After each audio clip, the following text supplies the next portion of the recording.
Hello everyone, welcome back to my YouTube channel. My name is Speedy for those of you who are new here. This is the most unprepared, unplanned for video. I am sick. I have terrible lighting. My boyfriend's cleaning the bathroom, so he's going to be making a lot of noise in the background. I have a huge pimple on my face that bothers me so much, and I just didn't prepare. Like, absolutely not. Bear with me. I told myself I was going to do this video this year, but the year came and went and I didn't do it. So I'm doing it very last minute because I really want to share my books that I read with y'all in 2024. This is not gonna be a video of everything I read for 2024 because I am terrible at keeping my videos short and concise, so it would be a really long video. So instead, we're going to do my 5-star reads of 2024 with my favorite books of the year. Just to kind of give you all a bit of perspective of how much I've read according to Fable, not sponsored. So I'm not gonna go too much into the statistics like I normally do for my monthly reads, but I'll just give you what I have so far according to this. I had a goal of 60 books to read for this year. I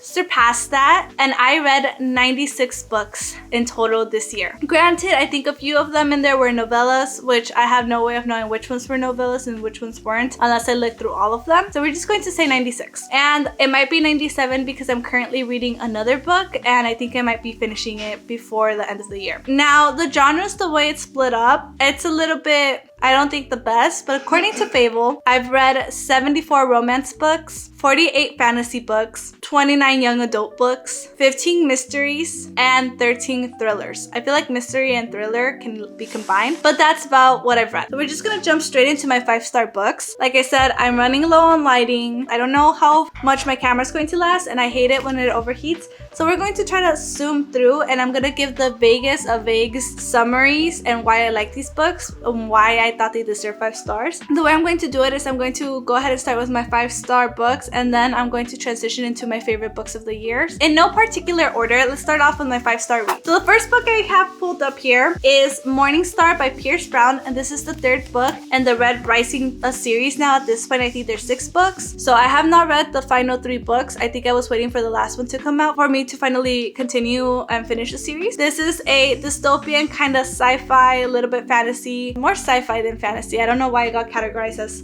fantasy. This is sci-fi. This is sci-fi. But basically, it is a dystopian novel of oppressed people who are trying to overthrow their government. It's a really good series so far. Like I said, I stopped at the 3rd book, but I do want to continue it and finish it off. I was laughing. I was so shocked. Like, this book elicited so many emotions out of me. I had so much fun reading this. Like, I had no idea how things were gonna go because I thought it would go one way and then suddenly it went the other way. It was just a trip. That's all I'm going to say. It was a trip. So yeah, this was definitely a 5-star for me. If I put it back here, can y'all see my growing stack? We'll put it right there. Growing stack. So the next book I have here, this one is The 7-Year Slip by Ashley Poston. This book I have recommended to everyone I know and have bought it for a friend. I just adored this book. I absolutely love this book. This is a romance story with a little bit of magic in it. It's about this girl who basically travels back in time in her aunt's apartment and kind of just goes back and forth between traveling and stuff like that. And it's just a very beautiful story. Like, I absolutely adored this book. This was just such a comfort story. I am ready to reread it again. Like I said, if you're looking for a romance book that's a little bit more than a romance book, this is a good book. It talks about grief. It has a little bit of magic. It just has a lot more character depth than your usual like romance stories. Very good story. 10 out of 10 recommend. Of course, a 5-star. The next book I have on here is Ruthless Vows by Rebecca Ross. This is the last book in a duology. It's 2 books in this series. So this is the 2nd/last book. This, I believe the series is called The Enchanted Letters, and I just found that out recently. But this is a young adult series. It is such a beautiful book. It's in a fantasy setting, but I feel like it's more fantasy setting than fantasy driven plot. I feel like the second book is a little bit more fantasy driven, but the first book not as much. I was already in love with the first book. This was the first book I read in the year, I believe, and I was just absolutely torn from the first book, which is Divine Rivals. This is a kind of romantasy young adult book. It's about these two people that write letters to each other in a magical typewriter. They are during war times. So all of this is going on. They're writing letters to each other. They're trying to figure out their dynamics between each other. And it's just such a good book. The second book is so... it's so heavy. It's so heavy to read. So much happens. And it just... My heart. I don't know how to talk about this book without spoiling things. But this is such a beautiful book. I still want to cry thinking about parts of it. I still want to cry thinking about it. I loved it. In case you can't tell by my tone of voice, I loved it. This was obviously a 5 out of 5 for me. So next I have The Long Way to a Small Angry Planet by Becky Chambers. And this is another sci-fi book. This was my first sci-fi book in a very long time actually. And I don't know if it was because it was my first sci-fi book, because this happened with Fourth Wing and like other fantasy books that I read at the beginning, but I absolutely adored it. I remember thinking, wow, this is such a good book, because I actually highlighted and wrote on my book, which I had not done in so long. Our main character, Rosemary, joins a crew in this, like, I believe it's called the Wayfarer ship. The people in her crew are just so dynamic. They are such strong personalities. All of them have like different quirks, different things to them and stuff like that. So it's just like them trying to create a path through a wormhole or something like that to get to another planet. So they're just kind of like, it just follows that journey, but in reality it follows the characters and like what they've gone through and where they're at, and like gives you their background. There's a lot of parallels to the real world, and like the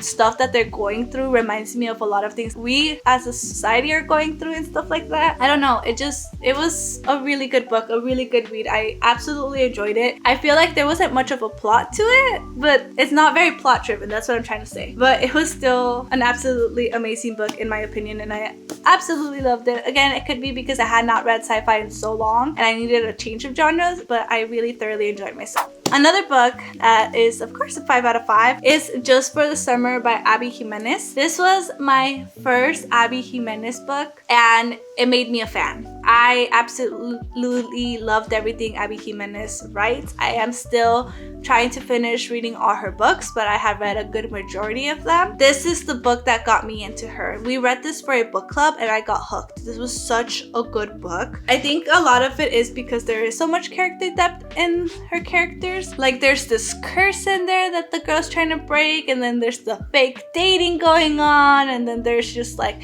things that each character's going through, trauma that they're going through, and then the ending. God, the ending. What is it? 10 months later? 6 months later. It was like 6 months later or something like that. Oh my God. Loved her writing. Love these stories. They just make me like all like gushy, but at the same time, I'm just like, what? Why? You're gonna get a lot of those reactions out of me right now because I'm talking about my top books. Good book. Good book. Love Abby Jimenez. Oh, shoot. Guys, I did this wrong. I'm like, wait a minute. These are like my favorite books. Hold on.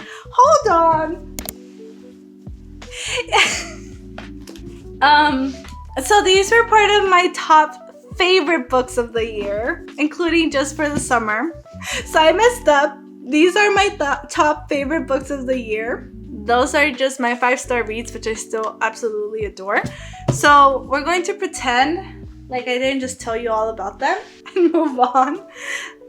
My stacks are, oh my God, I can't believe I did that. I'm like, wait a minute. Next is Anita de Monte Laughs Last by Xochitl Gonzalez. I recommended it to a friend and she absolutely adored it too.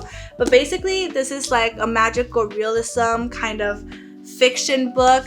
and it's a bit of a social commentary kind of book as well. It has a back and forth timeline. It follows Anita, which is the first timeline in, I believe, 1985, and then follows Raquel in 1998. So basically it's about the story Anita, who was a rising artist and was like killed at the peak of her career, but then kind of like she gets swept under the rug and people start forgetting about her until in 1998 Raquel starts to do a project on her and starts to kind of uncover more truths and tries to bring her memory back to life. This was such a good story. It was, like I said, a bit of a social commentary. There's more like critically analytical things that you have to look at. It's still funny, it's still lighthearted. It's a little bit harder to consume. The writing style could be a little bit harder to consume, but it is a good book. 5 out of 5. Loved this book. Enjoyed it immensely. Moving on. Another 5 out of 5, of course. And this is another book that I kept recommending over and over to my friends. I keep getting nasally. And that's 7 Days in June by Tia Williams. This is a romance urban fiction story.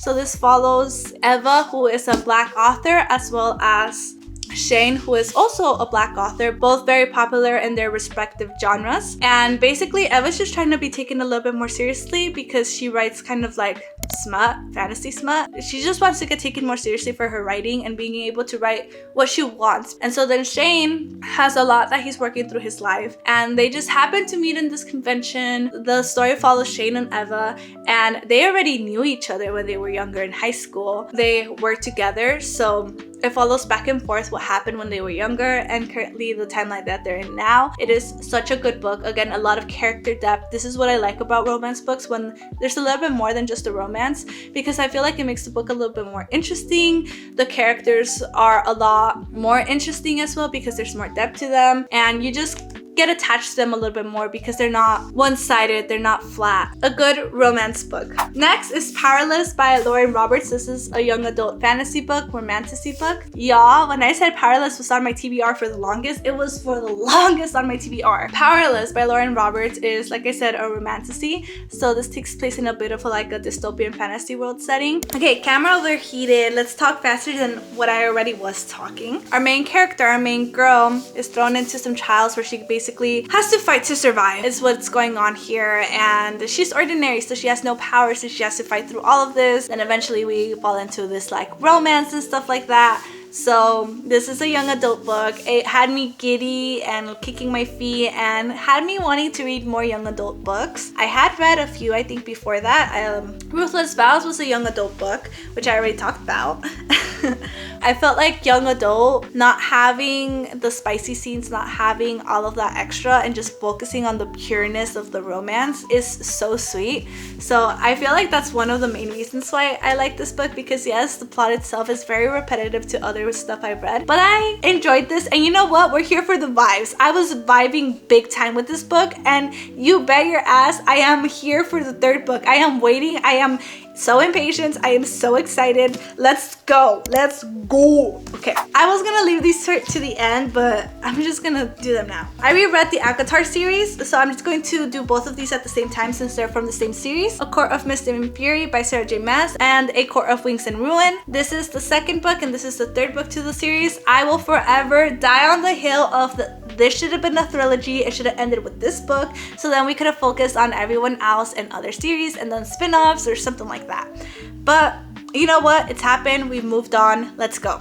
Resand. Yes. As a reread, I just picked up a lot more on these stories. Little Easter eggs and all that as well. But I just learned to appreciate them more. I, of course, absolutely adored this one the first time I read it. But this one, because it was so plot heavy, there was so much action, I wasn't a big fan of it. But reading it all through, after reading Throne of Glass and just wanting that same feeling again, this one came really close to it. So both of these were a 5 out of 5 for me. I still absolutely love this series. I still really love Resand. I love Cassian, Asriel, all of these characters. The worlds that Sarah J Maas creates are just wow. I wish I could be in Velaris. I will forever want to be in Velaris and live in Velaris and see the mountains and see the stars, and yeah, I'm human. Moving on. So I've mentioned Abby Jimenez already, so we're going to pretend like I haven't, but Abby Jimenez, yours truly. So this follows our main character, Brianna. She's going through a lot in her life, meets this other guy. His name is Jacob. And Jacob's a little bit of an introvert. He doesn't know how to talk to people. He gives off the worst first impressions. And they're just kind of like working with each other, trying to figure out how they fit in each other's life. And it's just a romance story. It's a romance story that follows them and their journey and all of that. And we love romance because you know what? It took me forever to accept that I'm a romance girly. I love romance books. I love everything romance. I just really enjoy it, and I'm not a 16-year-old trying to hide that I enjoy romance, okay? That was old me. Adult me, I don't care. I love yours truly. It's just a really good story, and it's something that I feel like Abby Jimenez does really good in her books. She gives a lot of like background, so you're able to kind of like connect with them a little bit more. We gotta work through this because I'm running out of light. Now next is Heartless by Elsie Silver. This is the second book in the Chestnut Spring series. Elsie Silver, anything Elsie Silver I will read. It is easy to consume. It is a good fluffy book in between, and Daddy Cade is all I'm going to say here. So the Chestnut Spring series is basically a small town romance kind of cluster of books. It follows the what's the family called? The Ethan family, the Ethan brothers. So this is about the oldest brother. It's Grumpy Sunshine. I love Grumpy Sunshine. I am here for a Grumpy Sunshine trope. Elsie Silver, spicy, little spicy book. If you want something fluffy and fun to read, Elsie Silver can be really fun. I know not a lot of you guys like spice. I like spice here and there, and this was a good one. I enjoyed myself. Daddy Cade for the win. Next is Beach Read by Emily Henry. I tried for the longest to read Emily Henry books because so many people love Emily Henry. So like if you like Elsie Silver, if you like Abby Jimenez, if you like these authors, right? People really like Emily Henry. I could not for the life of me find a book that I loved until I read Beach Reads. This is angsty. We have our two characters who want nothing to do with the world, nothing to do with each other because they are just going through so much and just isolating themselves. But they're near these beach houses, and it turns out that they're neighbors and they are rivals as well, and they're getting each other out of a writing slump and stuff like that. And it was just so good to follow their story. Like I said, with Emily Henry, I enjoy her writing, but I am not a super fan. But this book, I really like this book. When it's just a romance book, I need a little bit more than just a romance, and this one had that like character depth, the things that they had to work through. The side story of not Augustus, of January. The side story of January and what was going on with her family had me hooked, and it made me want to keep reading too. So there was just so much more than just a romance, and I think that's why I really enjoyed this one. Now I'm gonna let my camera rest and get some more lighting situation here for a bit before it overheats and shuts off. I'll be right back. So moving on to my top favorite books of the year in no particular order. Like I've mentioned already, Morning Star by Pierce Brown and Ruthless Vows by Rebecca Ross. Loved these books. I already talked about them, so we're moving on. Next is Pretty Girls by Karen Slaughter. This is a thriller slash mystery. Y'all, this book is so disturbing. It's absolutely disgusting at times, and it is creepy, and I had no idea what was gonna happen while at the same time knowing what's going to happen because I'm really good at predicting endings. This book, y'all, this book, jeez, good book. It's a really good book. It's a thriller, and that's all I'm going to say. Just read it. Just read it. That stack is getting kind of big. Oh, I also talked about Just for the Summer. I already talked about this one by Abby Jimenez. Another Abby Jimenez book, top favorite. Now, the next book is The Wicked King by Holly Black. This is the second book in the Folk of Air series. The first one is The Cruel Prince. Most people know it as that. And this book is also a young adult fantasy book. Less romantasy. Like, this is more purely fantasy. It focuses more on the fantasy. It's less of a romance book. So I think the mistake a lot of people have going into the series is that it's a romance book. It is not a romance book. My dog was blocking the light there for a second. It is not a romance book. Has a romance subplot. It is enemies to lovers with a slow burn. Oh, the enemies to lovers is done so right in this series. And then in the second book is marvelous. I love it fully. Jude is one of my favorite main characters. Like, she's so annoying and so obnoxious at times, but it is so good the way she's written, and she's also a teenager and you can see her growth, and I think that's the best part. I love character development. I am here for character arcs. Jude has a major one, so does Carden.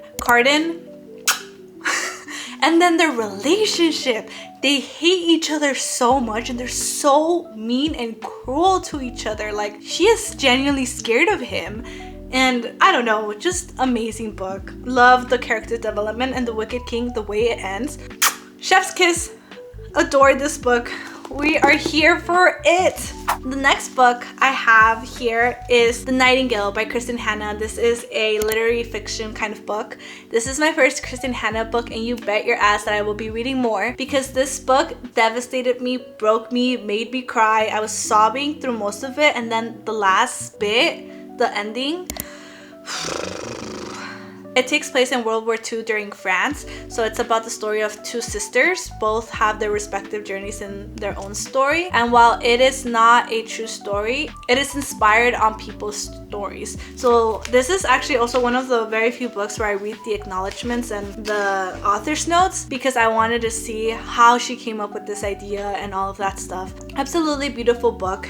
It does have some minor inconsistencies, I will tell you this. I noticed it, but that did not take away from the story for me personally. I know for others it did, but for me, I could care less. I was able to overlook that. I was vibing. It was sad girl hours. Good book. It is a really good story. 10 out of 10 recommend. And I think this concludes my top favorite books that are 5 out of 5s. So it's 1, 2, 3, 4, 5, 6 books from my stack. Now, this one is a special mention because this is not a 5 out of 5 book. I have not rated it as a 5 out of 5. However, it's been almost a year since I've read this, and I cannot stop thinking about this book, and I cannot stop thinking about the series, and I love this world so much that I want to reread it again. And that is The Kingdom of Ash by Sarah J Maas. Aylin, love her story, love the 13. This book, I want to cry, I want to reread it. Oh my god, I don't know why I didn't give this a 5 out of 5, and I'm not going to change my rating until I read it again, but I cannot stop thinking about this series. I will forever recommend this series. And this book, the way this book was written, geez, it is so long too. My camera is not having it, y'all. I think it was just a little bit long at times, and that's why I gave it a 4.5, but honestly it should have been like a 4.99, so close to a 5. So we're just going to put it here because I cannot stop thinking about the book or the series. So in total, big stack right here. 1, 2, 3, 4, 5, 6, 7, 8, 9, 10, 11, 12, 13, 14, 15, 16, 17. 16 5 out of 5 books. This one's not a 5. 17 books in total that I absolutely adored this year, with 7 being part of my top favorite books, these being my top favorite. Now an honorary mention to, I'm going to say 2 series, and that's going to be Throne of Glass and The Cruel Prince. ACOTAR was a reread, so even though I read the series this year and I've recommended it quite a few times, I'm not going to include it in my shout out top favorite series of the year because it's a reread. It's nothing new. However, these were new. Ruthless Spouse was also good. Small little shout out to that one. It's a duology. So if you don't want to commit, Ruthless Spouse, Divine Rivals is the first book. 2 books, all you gotta read if you want to start off with something small. If you still want something kind of small, The Cruel Prince trilogy. It's Cruel Prince, Wicked King, and Queen of Nothing. It is a YA young adult book, no smut, nothing like that. Very whimsical, and absolutely adored the story. The writing, oh my god, the writing is beautiful. I love the writing. Like Holly Black, hello, you're amazing. Yes. Recommend. 5 out of 5 series. Loved it. Now, of course, if you want something more to commit to, I believe this is, geez, let me go count. This is an 8-book series, with this one being this long. The last few books, I think it's the last 3-4 books, are really big. This one being the biggest one of the series. So it is a commitment. And I'll be honest, when I read it, I wasn't fully convinced when I first read the first book. And the second book kind of got me a little bit more into it. It wasn't until I read the 3rd book that I'm just like, wow, I am here for it. The first book, the technically first book, which is The Assassin's Blade, it's short stories and tied into one book, and it's kind of like a prequel of the full story. It tells you about our main character and where she starts. There's debate on whether you should read that first or you should read that 3rd. Up to you all. I read it 3rd. Love the impact. Feel like it made reading The Assassin's Blade a lot more impactful. With that said, I'm going to reread the series. Absolutely love and adore the series. Special place in my heart. Yeah, 5 out of 5. Recommend. Please read the series so I can talk to people about it. I think that's all. My camera's going to die once again. I kind of just want to end it here. I'm sorry for the chaotic nature of this video. Like I said, I didn't plan it. I'm going to edit my ass off to finish and upload this before the year ends. But thank you all so much for watching. Thank you for being with me in this journey of videos. Like, y'all, this is my last video of the year, and this is the first year I actually just fully focus on books, which is something I've been wanting to do since I was like 16. I always wanted to have like a booktube channel. Thank you for supporting these videos. I love talking about books, as you can tell. If you like this video, please give it a like. If you haven't done so already and you would like to subscribe, please subscribe. Let me know in the comments down below if you read any of these books or what your favorite books of the years were or are. Thank you all so much for watching. Have a beautiful day, and I will see y'all next year. Bye bye.